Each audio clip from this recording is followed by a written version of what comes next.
ሰላም የሃሚንግ ስፖርት ተከታታዮች ዕለተ ማክሰኞ ላይ እንገኛለን። የዓለም ዋንጫ የጥሎ ማለፍ ጨዋታዎች በዛሬው ዕለት ይቀጥላሉ። በዛሬው ዕለት የሚደረጉ ጨዋታዎችን አስቀድመን እንመለከትና በትናንትናው ዕለት ደግሞ የተደረጉ የጨዋታ ውጤቶችን እንዴት እንደነበሩ ወደ እናንተ መጨረሻ ላይ የምናደርስ ነው የሚሆነው። በ23ኛው የዓለም ዋንጫ የጥሎ ማለፍ መርሃ ግብር ዛሬ ምሽት 2 ሰዓት 6 ሰዓት እና እንደዚሁም ደግሞ ከሌሊቱ 10 ሰዓት ላይ 3 ጨዋታዎች ይከናወናሉ። ሀገራቱ ወደ 16 ዙር ለመቀላቀል ብርቱ ፉክክር ያደርጋሉ ተብሎ ይጠበቃል። አይቮሪ ኮስት ዛሬ ምሽት 2 ሰዓት ላይ ከኖርዌይ ጋር ጨዋታዋን ታከናውናለች። አይቮሪ ኮስት የአፍሪካን ክብር በዓለም መድረክ ከፍ ለማድረግ የምትጫወት ሲሆን ኖርዌይ ደግሞ በኤርሊንግ ብሮት ሃላንድ የሚመራውን አስፈሪ የማጥቃት መስመሯን ተጠቅማ ታሪክ ለመጻፍ ወደ ሜዳ ትገባለች።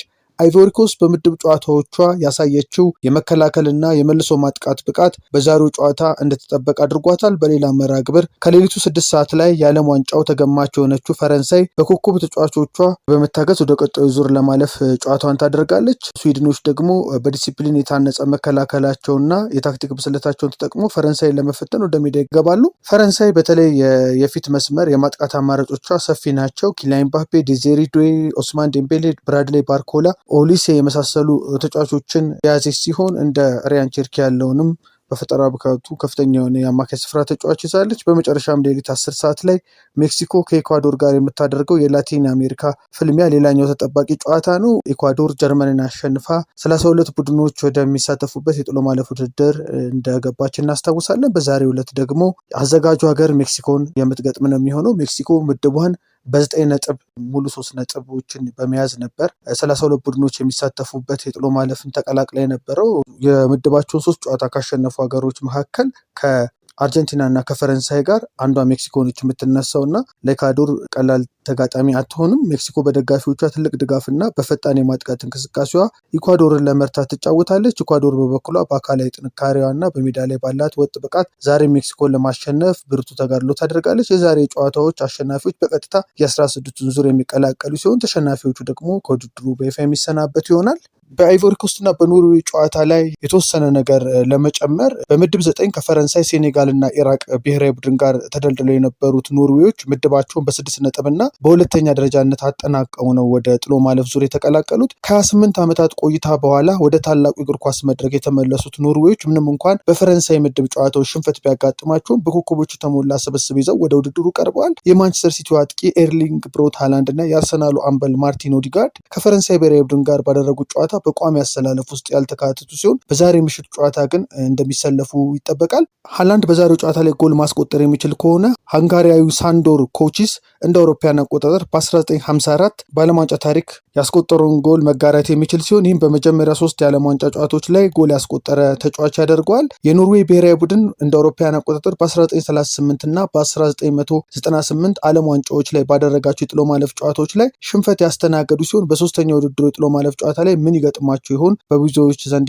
ተጠባቂ ነው። በአንጻሩ በኤመርሰን ፋዬ የሚመሩት አይቮሪ ኮስቶች ምድብ 5ም በሁለተኝነት በማጠናቀቅ በአራተኛ ዓለም ዋንጫ ተሳትፏቸው ወደ ጥሎ ማለፍ ውድድር ለመጀመሪያ ጊዜ ሊቀላቀሉ ችለዋል። ባደረጓቸው የምድብ ጨዋታዎች በአሁኑ ሰዓት በሊቨርፑል እና በፒኤስጂ ቤት የሚፈለገውን የአንድ ዲያሞንድ እንቅስቃሴ ይበል የሚያሰኝ ሆኖ ይገኛል። በዚህ ዓለም ዋንጫ እነዚህ ሀገራት እርስ በርስ እስከዛሬ መገናኘት ያልቻሉ ሲሆን አይቮሪ ኮስት በዓለም ዋንጫ ላይ ከአውሮፓ ሀገራት ጋር ያላት ጥሩ ያልሆነ ሪካርድ ሲሆን ኖርዌይ በበኩሏ በአፍሪካ ሀገራት ላይ ብዙ የማሸነፍ ሪካርድ አላት። በዛሬው ጨዋታ ማን ያሸንፋል የምንመለከተው ነው የሚሆነው። ጨዋታው ምሽቱ 2 ሰዓት በዳላስ AT&T ስታዲየም ሲካሄድ በቬንዙዌላዊው ጄሱስ ቫላንዙኤላ ዳኝነት የሚመራ ይሆናል። በመጨረሻም በትናንትናው ዕለት የተደረጉ የጨዋታ ውጤቶችን እናስታውሳችሁና ጨዋታዎችን የተመለከቱ ልዩ ልዩ ምስሎችን ወደ እናንተ አድርሰን ዝግጅታችንን እናበቃለን። ብራዚል ጃፓንን 2-1 በመርታት ጥሎ ማለፉን የተቀላቀለች ሁለተኛ ሀገር መሆኗን አረጋግጣ ነበረ። ቀድማ ወደ 16 ቡድኖች ወደሚሳተፉበት ጥሎ ማለፍ ገብታ የነበረችው ካናዳ ነበረች ደቡብ አፍሪካን በማሸነፍ። በትናንትናው ዕለት ደግሞ ብራዚል ሁለተኛዋ ሀገር ሆናለች። ከዛ ደግሞ ፓራጓይና ሞሮኮ በተከታታይ ወደ 16 ቡድኖች ወደሚሳተፉበት ጥሎ ማለፍ ያለፉ ሀገራት ናቸው። በመጀመሪያው አጋማሽ በካይሹ ሳኖ ግብ ተመርታ የነበረችው ብራዚል በሁለተኛው አጋማሽ ብርቱ ፉክክር በማድረግ በ56ኛው ደቂቃ ላይ በአንጋፋው አማካይ ካስሜሮ አማካኝነት ጋብሪኤል ማጋሬሽ የተሻገረለትን ኳስ ወደ ግብ ሲቀይረው የጨዋታው መደበኛ 90 ደቂቃ ተጠናቆ ወደ ጭማሪ ሰዓት ያመራል ተብሎ ሲጠበቅ ደግሞ በባከነ ሰዓት በ96ኛው ደቂቃ ደግሞ ተቀይሮ የገባው የአርሰናሉ ተጫዋች ጋብሪኤል ማርቲኔሊ ያስቆጠረው ባስቆጠረው ግብ ብራዚልን ወደ ቀጣዩ ዙር እንድታልፍ አድርጓታል። የጀርመንና የፓራጓይ ጨዋታም በመጀመሪያው አጋማሽ በጁሊዮ ኢንሲሶ ግብ ተመርታ የነበረችው ጀርመን በ54ኛው ደቂቃ ላይ ካይ ሃቨርትዝ ባስቆጠራ ግብ አቻ መሆን ችላ ነበር። በጨዋታው በመደበኛው 90 ደቂቃና በጭማሪ ሰዓት ግን ባለመሸናነፋቸው በተሰጠ የፍጹም ቅጣት ምት ፓራጓይ በመለያ ምት 4-3 በመርታት 16ቱን የተቀላቀለች ሶስተኛዋ ሀገር መሆን ችላለች። ፓራጓይም በዚህ ድል መነሻ ምክንያት የሀገሪቱ ፕሬዚዳንት ሳንቲያጎ ፔኒያ በመላ ፓራጓይ ብሔራዊ ረፍት ቀን ሆኖ ቀኑ እንዲከበር በይፋ አውጀዋል። በዚህ ድል ምክንያት ሞሮኮና ኔዘርላንድም በተመሳሳይ አንዳቻ በሆነ ውጤት 90 ደቂቃውን አጠናቀው ነበረ። ኮዲ ጋክፖ ለኔዘርላንድ፣ ኢሳ ዲዮፕ ለሞሮኮ ጎል አስቆጥረው በ90 ደቂቃ ውስጥ ጨዋታው ጭማሪ 30 ደቂቃንም አስተናግዶ መሸናነፍ ባለመቻላቸው አሸናፊውን ለመለየት በተሰጠ የመለያ ምት ሞሮኮ 3-2 አሸንፋ ጥሎ ማለፉን የተቀላቀለች አራተኛዋ ሀገር ሆናለች ማለት ነው። ስለ ኔዘርላንድና ሞሮኮ ጨዋታ ካነሳን ስለ ኮዲ ጋክፖ እና ስለ እስማኤል ሳባሪ ማንሳት ይኖርብናል። የኔዘርላንድን ኮዲ ጋክፖን ስናስቀድም የ27 ዓመቱ የሊቨርፑል ኮዲ ጋክፖ ያልተወለደ ሕፃን ልጁን በሞት ባጣ በጥቂት ቀናት ውስጥ ለሀገሩ ኔዘርላንድስ የመጀመሪያውን ጎል ካስቆጠረ በኋላ በሜዳ ላይ ተንበርክኮ እንባውን ሲያፈስ ተስተውሏል። ባለፈው ቅዳሜ የጋክፖ ባለቤት ኖአ ቫንደር ቢች በማህበራዊ ሚዲያ ላይ ባጋራችው ልብ ሰባሪ መግለጫ መጪው ጥቅምት ወር ላይ ሊወለድ የነበረው ሁለተኛ ወንድ ልጃቸው በእርግዝና ላይ ያለ ህይወቱ ማለፉን ይፋ አድርጋ ነበር። ይህ ታላቅ የቤተሰብ ሀዘን ቢገጥመውም ኮዲ ጋክፖ ብሔራዊ ቡድኑን ጥሎ ላለመውጣት ወስኖ በካምፕ ውስጥ ቆይቷል። ኔዘርላንድስ ከሞሮኮ ጋር በነበራት ጨዋታ ጋክፖ መሪ ጎሏን ሲያስቆጥር ወዲያውኑ በሜዳ ላይ ተንበርክኮ በከፍተኛ ስሜት ውስጥ ሆኖ ሲያለቅስ የኔዘርላንድስ ተጫዋቾች በሙሉ ወደሱ በመሮጥ ከበው ትልቅ የሞራልና የስሜት ድጋፍ ሰጥተውታል። የሊቨርፑልና የኔዘርላንድስ ብሔራዊ ቡድን አምበል ቨርጅል ቫንዳይክ ተጫዋቹ ወደ ራሳቸው ሜዳ ሲመለሱ ጋክፖን አቅፎ በጥልቀት ሲያጽናናው የታየበት ምስል የዕለቱ እጅግ ስሜታዊ ትዕይንት ነበር። ጋክፖ በውድድሩ በድምሩ 3 ጎሎች ያስቆጠረ ሲሆን በሌሊቱ ጨዋታ በ113ኛው ደቂቃ ላይ ተቀይሮ ወጥቷል። ኔዘርላንድስ ከመደበኛው ሰዓት ማጠናቀቂያ 1-0 እያመራች የነበረ ቢሆንም በጭማሪ ሰዓት ላይ የሞሮኮ ኢሳ ዲዮፕ ባስቆጠረው ጎል ጨዋታው 1-1 ተጠናቋል። ሁለቱ ቡድኖች መደበኛውን 90 ደቂቃ እና በተጨመረው 30 ደቂቃ ግብ ማስቆጠር ባለመቻላቸው በተሰጠው መለያ ምት ኔዘርላንድስ 3-2 በሞሮኮ ተሸንፋ ከውድድሩ ውጭ ሆናለች ማለት ነው። ኔዘርላንድስ ወደ ቀጣዩ ዙር አልፋ ቢሆን ኖሮ የጋክፖም የዓለም ዋንጫ ቆይታ ይቀጥል ነበረ። ሌላኛው የሞሮኮ ተጫዋች እስማኤል ሳባሪ ነው። ይህ ተጫዋች ሞሮኮ የመታችውን የመጨረሻ መለያ ምት አስቆጥሮ ሀገሩ እንድታልፍ ያደረገ ተጫዋች ነው። ከ22ቱ የዓለም ዋንጫ በተለየ ያጫወት መንገድ በተገለጠው የሞሮኮ ብሔራዊ ቡድን ውስጥ ቁልፉ ተጫዋች ነው። የ25 ዓመቱ ተጫዋች በመጀመሪያ የዓለም ዋንጫ ተሳትፎ የተጋጣሚ ቡድኖችን በር ደጋግሞ አንኳኩቶ ያስከፈተ ነው። የአትላስ አናብስት እስካሁን በዓለም ዋንጫው ባደረጓቸው 4 ጨዋታዎች በግብ አስቆጣሪነት ተሳትፏል። ሰኔ 6 ብራዚል ላይ፣ ሰኔ 12 ሄይቲ ላይ፣ ሰኔ 17 ስኮትላንድ ላይ እንዲሁም ትናንት ምሽት በመለያ ምት ኔዘርላንድ ላይ ኳስና መረብን አገናኝቷል። እነዚህ ሁሉ የተከናወኑት በ16 ቀናት ነው። የ25 ዓመቱ አዲሱ የባየር ሙኒክ ተጫዋች እስማኤል ሳባሪ ግቦች ለዓለም ያሳዩት አዲስ ኮከብ ሆኖ በዓለም ዋንጫው እየደመቀ የ16ቱን ጥሎ ማለፍ መቀላቀሉን ነው። ሃሚንግ ስፖርትን ሳብስክራይብ አድርጉ፣ ሼርን በማድረግ ሌሎች አጋሩ። ከዓለም ዋንጫ ጨዋታዎች ጋር መልካም ጊዜ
ሃሚንግ ስፖርት በሀገራዊና ዓለም አቀፍ ስፖርታዊ ጉዳዮች ላይ የሚያተኩር ዝግጅት።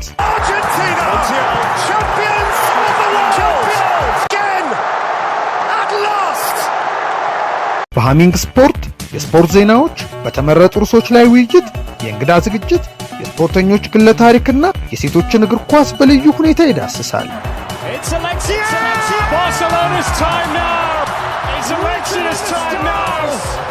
ሃሚንግ ስፖርት ስፖርትን ቀዳሚ ዘይቤ በማድረግ ስኬትን በተግባር እናረጋግጥ።